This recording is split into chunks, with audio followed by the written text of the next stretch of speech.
Welcome to our second video.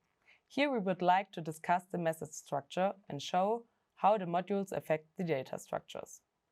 Messages are objects with properties and values, and they are processed by modules as soon as a message is received by the module. Once processing is completed, the result, the modified or new message, is passed to the next module. We will show you how the module process manages using our flow example.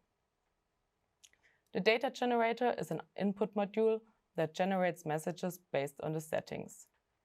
In the first video, we configured the data generator to generate the following message. The message contains three properties: ID, name, and data, with the values 1, machine, and the object with the machine, temperature, and pressure. The generated message is passed to the split module, which provides messages at different outputs depending on conditions.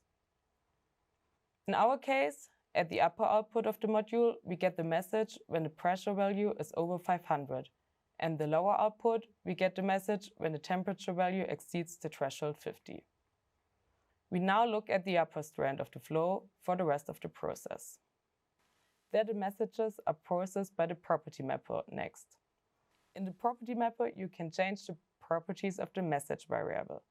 You have three options: move the properties in the object, remove them from the message, or add additional properties. In our example, we have added a property pressure alarm. If you look at the structure of the input message on the left and compare it with the output message on the right, we see that the pressure alarm property has been added to the message.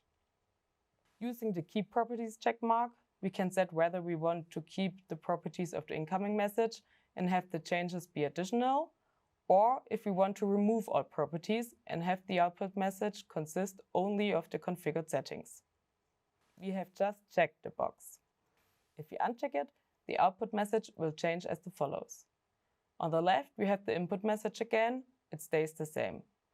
On the right, we now see that the output message only contains the newly added property pressure alarm. The last module is the MQTT pub client, which publishes the message as received from the property mapper to the defined MQTT broker. This takes us through our data flow and also to the end of our video.